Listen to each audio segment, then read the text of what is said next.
तुम्ही 10वी पास आहात, 12वी पास आहात, ग्रॅज्युएशन झालंय कुठल्याही शाखेतून, म्हणजे सायन्स, कॉमर्स, आर्ट्स, कुठलंही ग्रॅज्युएशन झालंय, गव्हर्नमेंट जॉब तुम्हाला पाहिजेला आहे, तर एसएससी फेज 13 अंतर्गत जबरदस्त भरती निघाली आहे।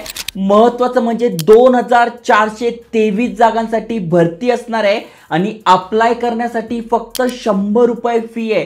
ते पण जर का तुम्ही यूआर आणि ओबीसी मधून अप्लाय करताय तर 100 रुपये आहे, बाकीच्यांसाठी कुठलीही फी नसणार आहे। आणि तुम्ही इथे बघू शकताय भरपूर साऱ्या जागा आहे। महत्त्वाचं म्हणजे फक्त कम्प्युटर बेस्ड टेस्ट होणार आहे आणि यासाठी कुठले कुठले पुस्तकं पाहिजे ते पण मी तुम्हाला सांगणार आहे, जेणेकरून तुम्ही इझिली एक्झाम देऊन गव्हर्नमेंट जॉब मिळू शकताय। मग कोण कोण अप्लाय करू शकताय, वयाची अट काय, कुठल्या कुठल्या पोझिशन आहे, सगळी माहिती तुम्हाला आजच्या व्हिडिओत बघायला मिळणार आहे।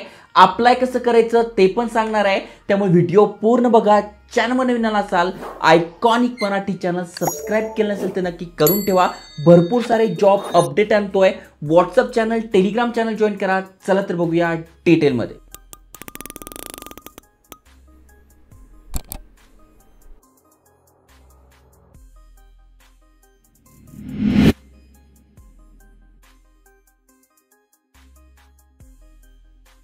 तर मित्रांनो, स्क्रीनवर वाचू शकताय government of India staff selection commission यांच्यातर्फे भरती निघाली आणि अप्लाय करणं सुद्धा सुरू झालंय।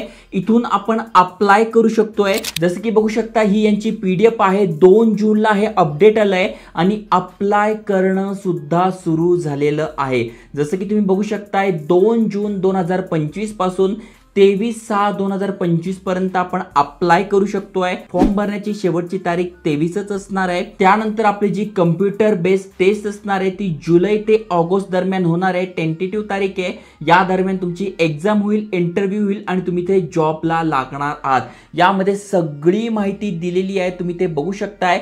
महत्त्वाचं म्हणजे कोणासाठी किती जागा आहेत ते पण आपण बघून घेऊ। जसं की तुम्ही यूआर कॅटेगरीत आहात तर तुमच्यासाठी इथे बघू शकताय 1169 जागा आहे। एससी मधून असाल तर 314 जागा आहे। एसटी साठी 148 जागा आहे।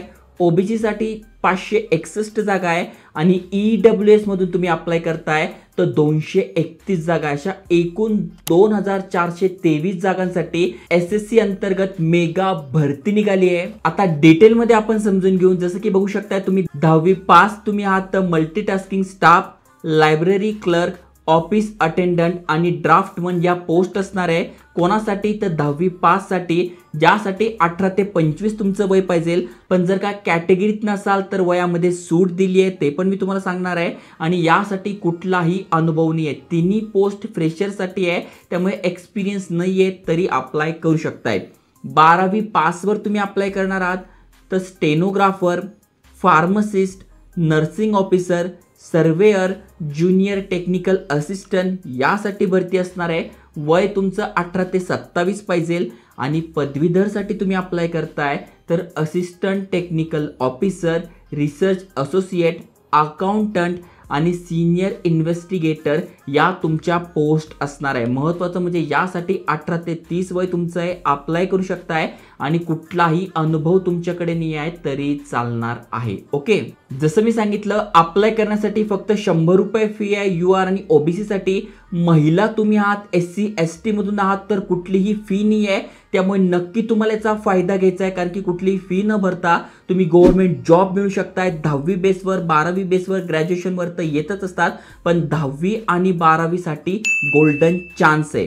महत्त्वाचं म्हणजे सॅलरी किती असणार आहे तर बेसिक सॅलरी तुमची 34,800 रुपयांपर्यंत जाते, म्हणजे 5200 पासून 34,800 पर्यंत जाते। आणि यामध्ये भरपूर सारे वाढ भत्ते असतात ज्याचा फायदाही तुम्हाला मिळतो। आता एज रिलेक्शन किती आहे तुम्ही बघू शकता। एससी एसटी मधून तुम्ही आहात तर 5 वर्ष, ओबीसी मधून तुम्ही आहात तर 3 वर्ष, पीडब्ल्यूबीडी कॅन्डिडेट आहात तर 10 वर्ष, पीडब्ल्यूबीडी ओबीसी कॅन्डिडेट आहात तर 13 वर्ष आणि पीडब्ल्यूबीडी एससी एसटी कॅन्डिडेट आहात तर 15 वर्षाची सूट आहे। एक्स सर्व्हिसमन तुम्ही आहात तर 3 वर्षाची सूट आहे आणि बाकीच्यांमधून जरी तुम्ही असाल तर तुमच्यासाठी पण इथे वयामध्ये सूट दिली आहे। आता यासाठी कुठले कुठले एक्झामिनेशन सेंटर्स असणार आहे, जसं की तुम्ही बघू शकताय महाराष्ट्रातनं अप्लाय करणार आहे तर त्या रिलेटेड आपण बघून घेऊ। जसं की बघू शकताय अमरावती, कोल्हापूर, छत्रपती संभाजीनगर, मुंबई, नागपूर, नाशिक, पुणे, पणजी आणि जळगाव या ठिकाणी तुमचे एक्झाम सेंटर्स असणार आहे। त्यामुळे जे तुम्हाला जवळ पडेल, जिथे तुम्ही राहत असाल ते तुम्ही सिलेक्ट करू शकता आणि त्या सेंटरचा इथे कोड पण तुम्हाला दिसून जाईल। आता सगळ्यात महत्त्वाचं म्हणजे एक्झाम कशी होणार आहे। तुम्हाला जर एक्झाम द्यायची आहे तर इथे बुक सुद्धा अवेलेबल आहे, मी टॅग करून देईल, जिथून तुम्ही इझिली अभ्यास करू शकताय। अगदी सोपं आहे, जसं की तुम्ही बघू शकताय जनरल इंटेलिजन्स 25 प्रश्न 50 मार्कासाठी, जनरल अवेअरनेस 25 प्रश्न 50 मार्कासाठी, क्वांटिटेटिव्ह ॲप्टिट्यूड 25 प्रश्न 50 मार्कासाठी आणि इंग्लिश बेसिक नॉलेज 25 प्रश्न 50 मार्कासाठी, अशी टोटल तुम्हाला 60 मिनिटाची एक्झाम द्यायची आहे। ओके, सांगायची महत्त्वाची गोष्ट म्हणजे इथे निगेटिव्ह मार्किंग असणार आहे, त्यामुळे जे योग्य आन्सर आहे तेच तुम्हाला द्यायचं आहे। जिथे तुम्हाला डाऊट आहे ते देऊ नका, कारण की तुम्हाला निगेटिव्ह मार्किंग इथे असणार आहे। एक्झाम जी आहे तुम्ही हिंदी किंवा इंग्लिश मध्ये देऊ शकताय। आता यासाठी नेमका काय सिलेबस आहे ते पण इथे दिलंय, जसं की 10वी बेसवर असणार आहे तर कसा सिलेबस दिलेला आहे, त्यानंतर 12वी बेसवर आहे तर कसा सिलेबस आहे, आणि ग्रॅज्युएशन बेसवर तुम्ही अप्लाय करताय तर कशा प्रकारचा सिलेबस आहे तो पण तुम्हाला इथे वाचायला मिळेल। या पीडीएफ ची लिंक तुम्हाला फर्स्ट कमेंट मध्ये डिस्क्रिप्शन मध्ये मिळून जाईल। आपलं टेलिग्राम चॅनल व्हॉट्सअप चॅनल पण जॉईन करा, कारण की व्हिडिओची नोटिफिकेशन जात नाहीये। तुम्ही ते चॅनल जॉईन केलं असेल तर तिथूनही तुम्हाला मिळून जाईल। आता कुठले कुठले डॉक्युमेंट लागणार आहेत त्याचीही लिस्ट इथे दिली आहे। टोटल 110 पानी पीडीएफ आहे, समजायला एकदम अवघड होती पण सोप्या भाषेत तुम्हाला समजून सांगितलेली आहे, त्यामुळे बिंदास तुम्हाला इथे अप्लाय करायचं आहे। अप्लाय कसं करायचं तर ही भारत सरकारची वेबसाईट आहे ssc.gov.in, यावर तुम्हाला यायचं आहे, अप्लाय म्हणायचं आहे।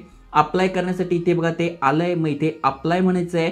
त्यानंतर ऑलरेडी तुमचं अकाउंट असेल तर इथे तुमचा रजिस्ट्रेशन नंबर, पासवर्ड, त्याच्यानंतर कॅप्चा टाकून लॉग इन करायचं आहे। पहिल्यांदा तुम्ही ही एक्झाम देणार असाल, या वेबसाईटवर तुमचं अकाउंट नाही आहे तर इथे रजिस्टर नाव म्हणायचं आहे आणि तुम्हाला हा पूर्ण फॉर्म भरून घ्यायचा आहे। फॉर्ममध्ये काय काय टाकायचं आहे तर पर्सनल डिटेल्स म्हणजे तुमचं नाव, ईमेल ॲड्रेस, कॉन्टॅक्ट नंबर सगळं, त्यानंतर पासवर्ड क्रिएट करून घ्यायचा आहे। मग ॲडिशनल इन्फॉर्मेशन म्हणजे नॅशनॅलिटी, इंडियन आहोत, ॲड्रेस, एज्युकेशन काय काय झालं आहे ते डिटेल्स, त्याच्यानंतर कॅन्डिडेटचे डिटेल्स कन्फर्म करून घ्यायचे, म्हणजे फॉर्ममध्ये आपलं नाव आडनाव बरोबर आहे का, जन्मतारीख बरोबर आहे का, घाईघाईमध्ये चुकीची टाकली का, ते सगळं चेक करून घ्यायचं आहे आणि त्यानंतर कंटिन्यू म्हणून तुम्हाला हा फॉर्म भरून घ्यायचा आहे। फॉर्म अगदी सोपा आहे, इथे बघा 4 पानी फॉर्म आहे, तो तुम्ही भरून घेऊ शकताय किंवा सायबर कॅफेवरूनही भरून घेऊ शकताय।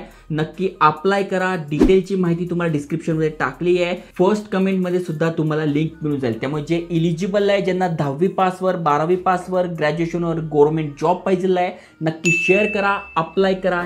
जय हिंद, जय महाराष्ट्र।